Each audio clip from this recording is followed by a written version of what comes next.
Hello, good day everyone, and welcome back to my channel. This is a continuation on our series regarding assembly language programming on the IBM PC using Visual Studio. Now, when you're writing programs, it is important to uh, trace the accuracy of your programs by running it actually and then putting some breakpoints into it and finding out what are the computed values during its instruction execution. So in this video, I'm going to show you how to place and remove breakpoints and create watch variables in order to be able to monitor the values that are being computed without us having to use our traditional Excel worksheet where we trace the changes on the variables by hand. So here in front of you is a sample n factorial program. We are going to trace the variables involved, no? Particularly there are three, M1, M2, M3, and of course we are also going to monitor the status of the of the accumulator. Okay. So usually we put a breakpoint in our code. So it's in the code part. For example, we put it here now on this gray vertical bar. Remember,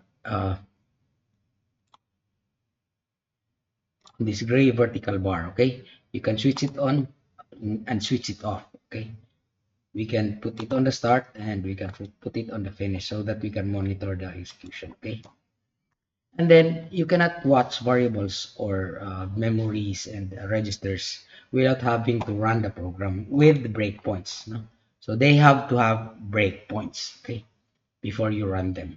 So now we have two breakpoints, so let us run it. Okay, so when there's a yellow arrow on a line, this is an indicator which instruction is going to be executed next. Okay, so in this case, there are two figures here. The red circle, which is the indicator of our breakpoint, and the yellow arrow, which means that the yellow arrow is now stopping at the first breakpoint. Now, in this breakpoint, we can look at the values of the variables using the registers window and the memory window. Okay, but there's an alternative to that because the memory window has different formats. Now we want a format which is easily readable, which means decimal and with decimal points. Okay, to open the watch window, we go to debug, Windows, and then there's watch. Okay, so remember, no, debug, Windows, watch, and we choose watch one. Okay, so one more time, debug, Windows, watch, and watch one. So we have it here, no, the watch window below. Now we can add items to watch. For example, we want to add an EAX. They should be a valid register or memory address. For example, if you type the wrong address, no, so it will mark an X, which means that a red X, there's no such variable being identified or being defined. So, for example, we can have M1, so it's okay. M2, okay. M2, 3, that's a wrong variable because there's no such thing. So you have to change that. Okay, so without the red cross or x's, okay, everything's fine. All variables here are valid. So in this case, we are stopping at the breakpoint. You know that the EAX value looks strange, 2031540, because we haven't assigned it any value yet. So it's okay, no, it's assigned a random value because we haven't assigned it a value yet. Now M1, if you look at that, is defined to be 4, no, a D word. A D word is a 32-bit word. Okay, and then M2 is defined to be 1 as we have defined it, and M3 is defined to be 1. Now, to jump to the next breakpoint, okay, we press F10 or we press F10, or rather continue. But we can trace this line per line so that we can monitor it the way we monitor variables in our previous Excel examples. So for example, if we press F10, move EAX M2 will be executed and the pointer goes to mul M1. Okay, and now what happens to the watch window? The previous random EAX has now become 1 and it has changed and used a different color. It is red in the sense that red is the indicator that it has changed previously. Okay, from a random value, it's now 1. Where did it take the value? From M2, no? Because the command we have is move EAX M2. So EAX become 1. Okay, now let's proceed by pressing another F10. Anyway, we will have mul M1, so we expect 1 times 4. Okay, so F10, so EAX became 4. Our accumulator became 4 because it's 4 times 1. That's also our first multiplier. Okay, so M1 here is our first multiplier. Okay, let's move one more time. F10. So what was executed was move M2 EAX. So M2 is now moved to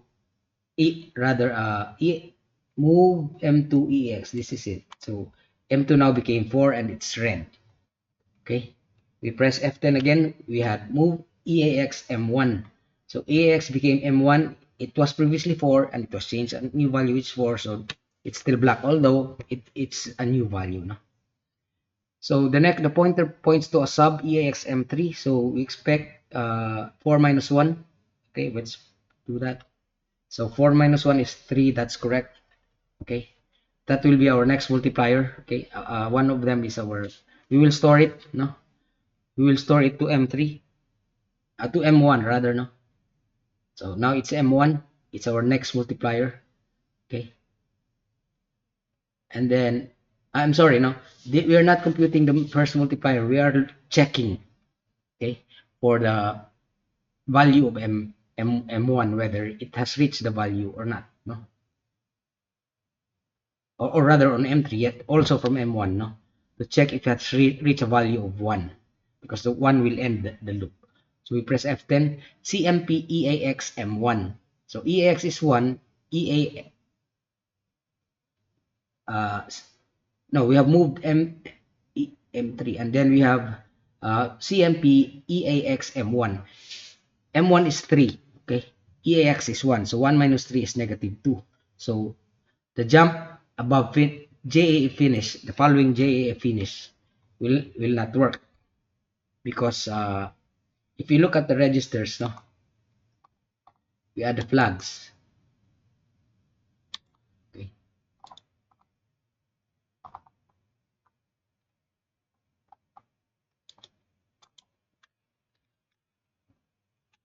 There it is. No, the flags.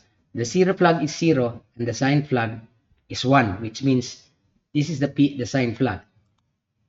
Okay, the sign flag is 1. The result is negative. The zero flag is 0, which means it's not a 0. So therefore, JAE will not jump. Instead, it will go to the next. Let's try that. Yes, it goes to the next. And when we press an F10, it goes to the start. Okay. I hope you follow. The next command is move EAX M2. M2 is 3, or rather 4. M2 is 4. Okay. So when we press F10, EAX became 4. And now it's red.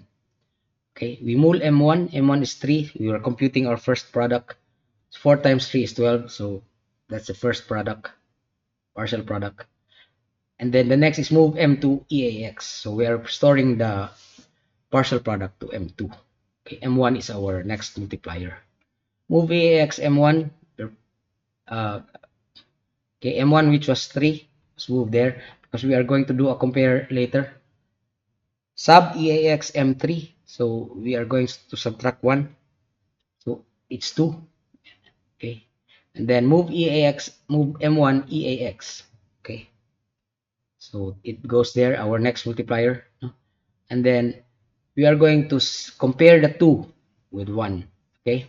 EAX is 1. M1 is 2. So therefore, 1 minus 2 is negative 1. So if you look at the I don't did the flags, no, let's refresh it. Okay, the 0 flag is still 0, no? The PL flag, is it the PL flag that changed?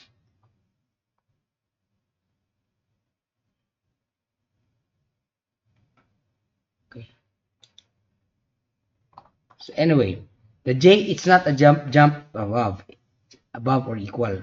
It will be a jump above or equal if AX and M1 are 1, both 1, okay? Okay, so let's proceed to that. 1 minus 2 is negative 1. So this will not execute. We'll go back to that. Now, move AAX M2. So now uh, EAX will get M2, which is our partial product. It becomes 12. Mul M1. M1 is our next multiplier, M2. So it becomes 24.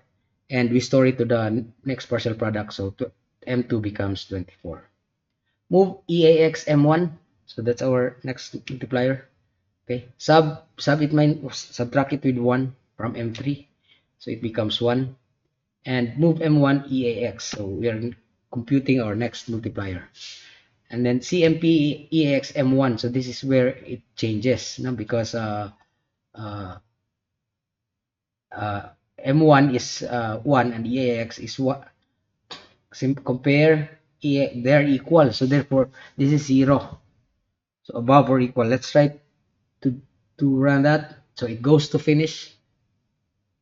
Okay, like that. It goes to finish. And we have moved EAX M2. So EAX become 1. Yes, move AX M2. Okay, EX became 24, and when we have mul M1, okay, so we will have 24 times 1, which is 24. So very important, no? The watch window.